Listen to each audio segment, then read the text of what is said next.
शकुनी मामा। सुबह सुबह सास अपने भाई को फोन लगाती है। हेलो, अरे किधर है तू? बहन की कोई खबर नहीं लेगा? यहाँ मेरी सारी सत्ता लूट रही है धीरे धीरे करके। अरे क्या हुआ दीदी, सुबह सुबह ये रुदाली क्यों शुरू कर दी? ऐसा क्या पहाड़ा टूटा है?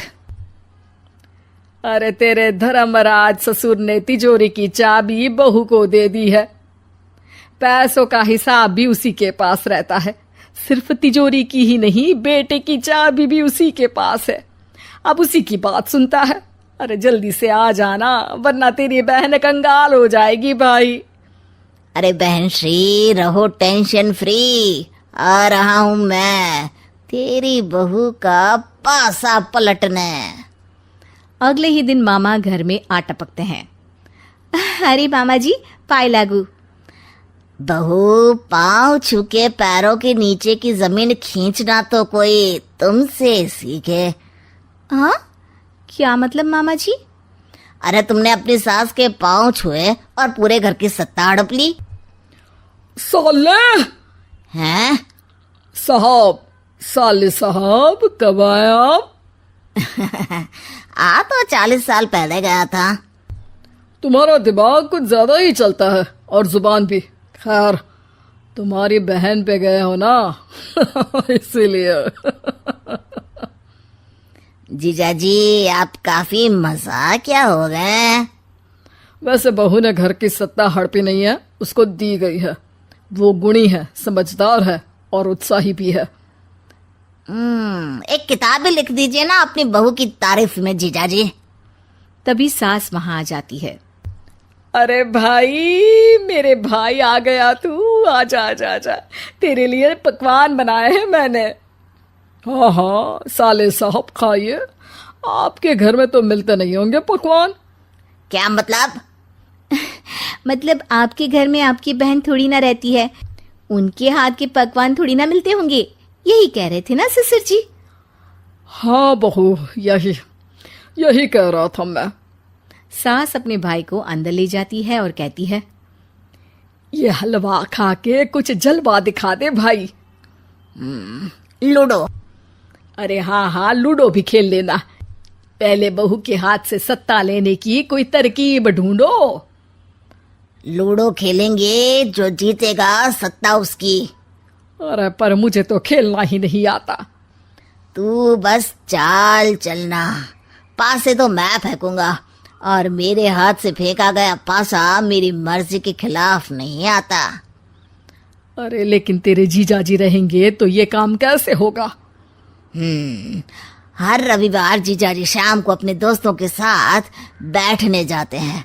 वहाँ उनकी महफिल जमेगी और यहाँ बहू के महफिल उजड़ जाएगी। अरे एक नंबर का कमीना है तू। जैसी दुनिया वैसे हम बहना। रविवार की रात सास, बहू, बेटा और सास का भाई एक साथ बैठे हुए होते हैं। अरे थोड़ा मनोरंजन हो जाए तो मजा आ जाए। हाँ हाँ, लूडो खेलते हैं। अरे वाह, बहुत अच्छा आइडिया है। हाँ हाँ, हम 4 लोग हैं, आराम से खेल सकते हैं। लूडो एक ऐसा खेल है जो खेलने से ज्यादा देखने में मजा आता है। तो भांजे, तुम और हम बस देखेंगे। यानी सास और बहू में होगा मुकाबला। आ जाओ, देखते हैं किसमें कितना है दम। खेल होता है शुरू। पहली बाजी बहू जीत जाती है। क्यों सासू माँ, कैसी रही? अरे एक ही खेल जीती है, इतना घमंड ना कर। खेली तो तुम बहुत अच्छा हो बहू, लेकिन ऐसे फीके फीके खेलने में मजा नहीं आ रहा। कुछ दांव पे ना लगे तो क्या मतलब? ठीक है, आप जो कहेंगे मैं दांव पर लगा दूंगी। वादा करो, खेल छोड़ के भागना मत। अरे हाँ मामा जी, पक्की बात। क्योंकि मेरी बहना कच्ची खिलाड़ी है, तो उसकी तरफ से पास से मैं फेंकूंगा। बुढ़ापे में तो वैसे भी हाथ कांप रहे हैं, पास से क्या फेंकेंगी सासू माँ? बहू को पता नहीं था कि मामा के फेंके पासे हमेशा सही बैठते हैं। वो बस पहली बाजी जीत के खुद को चैंपियन समझ रही थी। अगर मैं हार गई तो बहू को अपने पुराने गहने दे दूंगी, और अगर बहू हार गई तो तिजोरी की चाबी और घर के पैसों के हिसाब की जिम्मेदारी वापस मेरे हाथ में दे देगी। हाँ हाँ, मंजूर है मुझे। अरे रुको तो, थोड़ा सोच समझ के। अरे सोच लिया और समझ भी लिया। दूसरी बाजी शुरू होती है। मामा के फेंके एक भी पासे उनकी मर्जी के खिलाफ नहीं जाते। बहू को पसीना आ जाता है, पर सास को टक्कर नहीं दे पाती। आखिरी गोटी के घर में जाने के लिए सास को 1 नंबर चाहिए, जबकि बहू एक बार भी घर में नहीं पहुंची है। अरे क्यों बहू, अब कैसी रही? ये गोटी अंदर जाएगी और तिजोरी की चाबी बाहर आएगी। मैंने बोला था तुमसे कि मामा से पंगा मत लो। मुझे क्या पता था कि ये मामा नहीं, मामा शकुनी है। मामा पासा फेंकता है और सास जीत जाती है और घर की सत्ता वापस सास के हाथ में आ जाती है। बहू रोने लगती है। इतने में ही वहां ससुर जी आ जाते हैं। अरे रो क्यों रही हो बहू? क्योंकि मामा ने मुझे मामू बना दिया। देखते हैं इस किचन पॉलिटिक्स की कहानी में। एक दिन किचन में, माँ जी आज मैं बना रही हूँ मेथी की सब्जी। इस खाने से घर वालों के पेट की सारी समस्या खत्म हो जाएगी। और मैं बना रही हूँ तड़के वाली छाछ, जिसे पीते ही गैस की समस्या कभी नहीं होगी। दोनों अपने अपने खाने को लेकर टेबल पर पहुंच जाती हैं। तभी सुगंधा के ससुर उसकी बनाई सब्जी की तारीफ कर देते हैं। अरे वाह, मेथी की सब्जी भी बनी है, बड़ी ही स्वादिष्ट है। वाह बहू वाह। अरे बहू, लेकिन इसमें इतनी सारी मेथी बर्बाद करने की क्या जरूरत थी? देखिए माँ जी, ये तो वो मेथी है जो आप रात में भिगोकर सुबह उसका पानी पीती हैं, और जो मेथी फेंक देती हैं उसी से मैंने ये सब्जी बनाई है। अरे वाह बहू, तुमने तो बड़ा ही समझदारी का काम किया। बस अब क्या था, कांता जी का तो मानो ये सुनकर खून ही सूख गया। वो फैसला कर लेती है कि किसी भी तरह वो अपने खाने की तारीफ लेकर ही रहेगी और सुगंधा को किचन में उसकी कमियां गिनाएगी। कांता फ्रिज खोलकर देख रही होती है और फिर सुगंधा से कहती है, अरे बहू ये क्या, पूरा फ्रिज गंदा पड़ा है। तभी वहां सुगंधा का पति आ जाता है। वो सुगंधा को डांट कर कहता है, सुगंधा, तुम्हें कितनी बार कह रखा है कि वायरस फैल रहा है, साफ सफाई का पूरा ख्याल रखना है, लेकिन तुम किचन में इतनी गंदगी रखोगी तो कैसे चलेगा? सुगंधा सास की तरफ देखती है जहां वो मुस्कुरा रही होती है। सुगंधा समझ जाती है कि सास ने उससे बदला लेने के लिए ये सब किया है। दोनों रात के खाने की तैयारी में लग जाती हैं। दोनों ना एक दूसरे की तरफ देखती हैं और ना ही एक दूसरे से बातें करती हैं। रात को खाने की टेबल पर एक एक कर दोनों कई तरह के अलग अलग व्यंजन टेबल पर लगा देती हैं और अपने अपने पति के पास जाकर खड़ी हो जाती हैं। अरे खाइए जी खाइए, मैंने बड़ी मेहनत से बनाया है। प्लेट में वो खाना डालती हैं। सुगंधा भी दोनों की प्लेट में खाना डालते हुए कहती है, बड़ी ही मेहनत लगी है इस खाने को बनाने में। हाँ, दोनों को ना चाहते हुए भी सारा खाना खाना पड़ता है। कहीं दही तो कहीं मलाई तो कहीं मसाला, और इन सब के बाद दोनों बड़ी ही मुश्किल से अपने कमरे में सोने जाते हैं। लेकिन अगली सुबह सुगंधा का पति चिल्ला रहा होता है, हाय रे हाय, मेरा तो पेट खराब हो गया। हाय माँ, बहुत दर्द हो रहा है। तो वहीं कांता के कमरे से भी कुछ ऐसी ही आवाज आने लगती है। हे भगवान, इस सास बहू की लड़ाई हमारी जान लेकर रहेगी। जाओ कोई डॉक्टर को बुला कर लाओ। डॉक्टर आते हैं। दोनों को देखकर कांता और सुगंधा से कहते हैं, देखिए, आप दोनों इन्हें खाने में हल्का ही दीजिएगा। हो सके तो रात का खाना जल्दी खाया करे और वॉक किया करे। इतना कहकर डॉक्टर वहां से चले जाते हैं। जिसके बाद एक बार फिर से दोनों बहुएं किचन में जाती हैं और खाना बनाने में लग जाती हैं। रात में खाने के टेबल पर दोनों एक बार फिर से खाना लगाने लगती है। पापा जी, मैंने ये पतली मूंग की दाल की खिचड़ी के साथ ये पापड़ और पुदीने की चटनी भी बनाई है। अरे बहू, अभी अभी बेचारे पेट की बीमारी से गुजरे हैं, इतना भारी खाना तो डॉक्टर ने भी मना किया है ना। देखिए, मैंने आप दोनों के लिए सूप बनाया है। और दोनों उन लोगों की प्लेट में खाना डालने लगती हैं। तभी दोनों एक साथ बोल पड़ते हैं, बस करो, हमें माफ करो, हमें नहीं खाना इस घर में ना खिचड़ी और ना ही सूप। हम इंसान हैं, एक वक्त में एक ही खाना खा सकते हैं। बस करो, हमें माफ करो, हमें नहीं खाना इस घर में ना खिचड़ी और ना ही सूप। हम इंसान हैं, एक वक्त में एक ही खाना खा सकते हैं। इतना कहकर वो दोनों वहां से चले जाते हैं। कहानी का अंत। आप लोग उम्मीद कर रहे होंगे कि अंत में सब ठीक हो जाएगा। नहीं जनाब, अगर सास बहू के बीच सब ठीक हो जाए तो आप ये सीरीज देखे ही क्यों? तो मजा लीजिए इस चैनल में सास बहू से जुड़ी कहानियों का, क्योंकि ये ऐसा रिश्ता है जिसकी मिठास उसकी खटास में हमेशा ज्यादा ही रहती। नेहा खुले विचारों वाली लड़की थी। अरे नेहा, क्या दिन में सोती है? ससुराल में ऐसा नहीं चलेगा, वहां तो काम करना पड़ेगा। काम जितना काम होगा कर लूंगी माँ, पर अगर कोई ये कहे कि सारा आराम छोड़कर सिर्फ काम ही करना है तो ना भी ना, मुझे नहीं करनी शादी। अरे कैसी बात कर रही हो? अच्छा चलो जाकर नहा लो, मैं नाश्ता लगा देती हूँ, फिर तुम्हें कॉलेज भी तो जाना है। नेहा कॉलेज के लिए निकल जाती है। वो सोचने लगती है कि ससुराल में वो कैसे मैनेज करेगी। क्या हुआ नेहा, परेशान लग रही हो? अरे यार, तू तो मुझे जानती है ना, मुझे अपनी लाइफ बिल्कुल परफेक्ट चाहिए, लेकिन लग नहीं रहा लोग मानेंगे। यार, कहीं मेरी शादी ऐसे घर ना हो जाए जहां मेरी जिंदगी ही नरक हो जाए।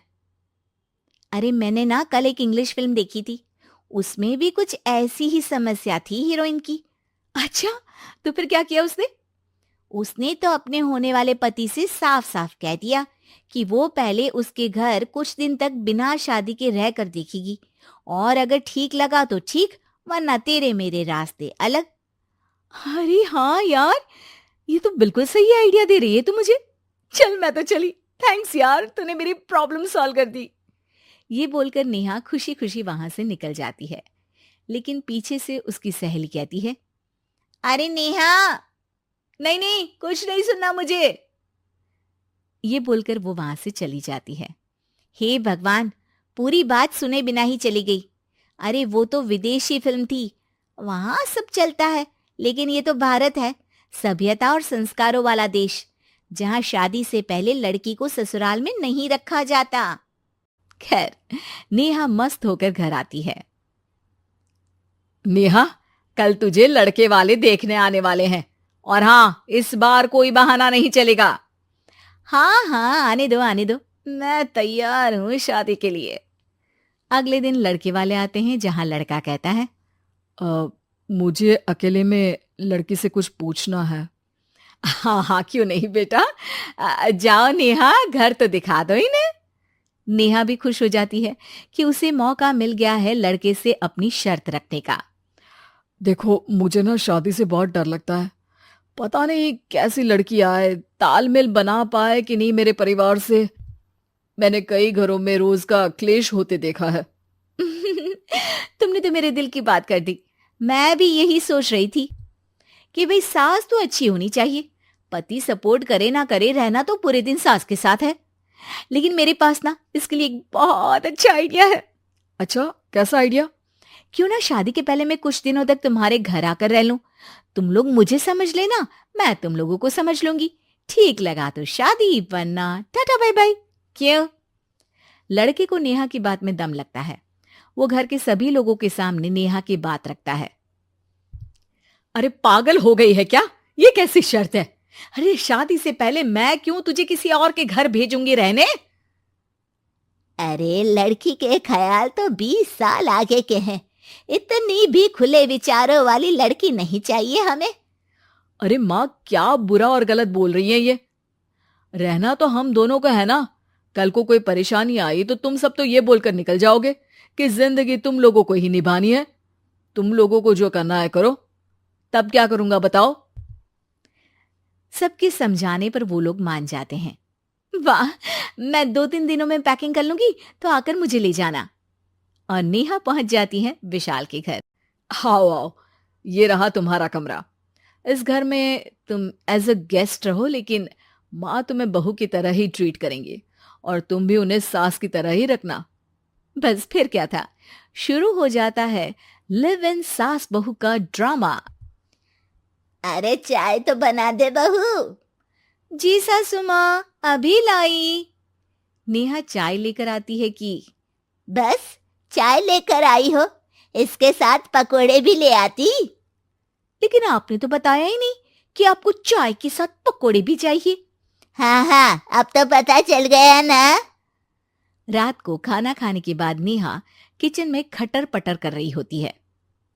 क्या हो रहा है वहां नेहा?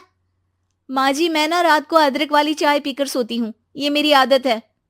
अच्छा, तो जरा मेरे लिए भी बना देना। दोनों सास बहू रात को चाय पीती हैं। अगले दिन नेहा, मैं मंदिर जा रही हूँ, मेरी साड़ी निकाल कर बेड पर रख दे। नेहा सास के लिए साड़ी निकाल कर रख देती है। वो देखती है कि उसके आने के बाद से सास ने घर का कोई भी काम करना छोड़ दिया है। यार, मैं क्या करूं? ऐसा ससुराल तो मुझे नहीं चाहिए था जिसमें मैं ही सारा काम करूं। मैं तो ऐसा घर चाहती हूं जहां सास और बहू दोनों मिलकर किचन में काम करें। हे भगवान, रात को चाय पी ली, पेट में गैस बन गई, अब तो चला भी नहीं जा रहा है। मुझे तो ऐसी बहू चाहिए जो हेल्थ के प्रति कॉन्शियस हो, क्योंकि वो ठीक रहेगी तभी तो मैं ठीक रहूंगी। दोनों समझ जाती हैं कि वो लोग एक दूसरे के लिए नहीं बने हैं। अगले दिन नेहा, जरा चाय तो ले आना। नेहा चाय के साथ चिला भी बनाकर ले आती है। सास खा पीकर सो जाती है। अगली सुबह तेरी बुआ सास आ रही है, उसे मैंने तेरे बारे में बताया है। तभी वहां गंवार से एक महिला आ जाती है। चलो यहां से निकलो, कुछ नहीं है खाने के लिए, जाओ। ए नेहा, तमीज से बात करो, ये मेरी ननद यानी आशीष की बुआ है। हाय रे दैया, इतनी आकड़ वाली लड़की! अरे यही है ना जो शादी से पहले ही आकर बस गई है यहाँ पर। बस नहीं गई हूं, बसना है या नहीं ये डिसाइड करने आई थी। लेकिन इन लोगों के रिश्तेदार इतने गंवार हैं, तो मैं तो ना कर रही इस घर में शादी। और भाभी, और क्या कमी थी हमारे आशीष में जो आपने ऐसी लड़की की शर्तों को मान लिया? अरे वो तो आशीष के कहने पर मैं झुक गई, वरना ऐसी लड़की को तो मैं घर में घुसने भी ना दूं। ए हेलो, ऐसी लड़की कैसी लड़की? हाँ, बिना समझे बुझे शादी कर लूं? अब तो समझ गई ना कि हम लोग गांव के हैं। भाभी को खाट पर सोना और रिश्तेदारों का गांव से आना जाना तो लगा ही रहना है इस घर में। हाँ हाँ, मैं तो किसी मॉडर्न घर में शादी करूंगी। ये बोलकर नेहा वहां से चली जाती है। अपने घर में आकर नेहा कहती है, ना माँ ना, लिव इन में रहकर देख लिया, ये गांव के लोगों का कोई भरोसा नहीं है। खैर, नेहा की शादी एक मॉडर्न घर में हो जाती है, जहां सास कहती हैं, हे नेहा, मैं टेनिस खेलने जा रही हूं, आओ तो जूस बनाकर रखना, और हाँ, वॉलनट्स और ओट्स भी बना लेना। जी माँ। माँ मॉम बोलो डार्लिंग, माँ इज ओल्ड फैशन। बेचारी नेहा सर पर हाथ रख लेती है। हे भगवान, ये सास तो सास ही होती है, गांव की हो या शहर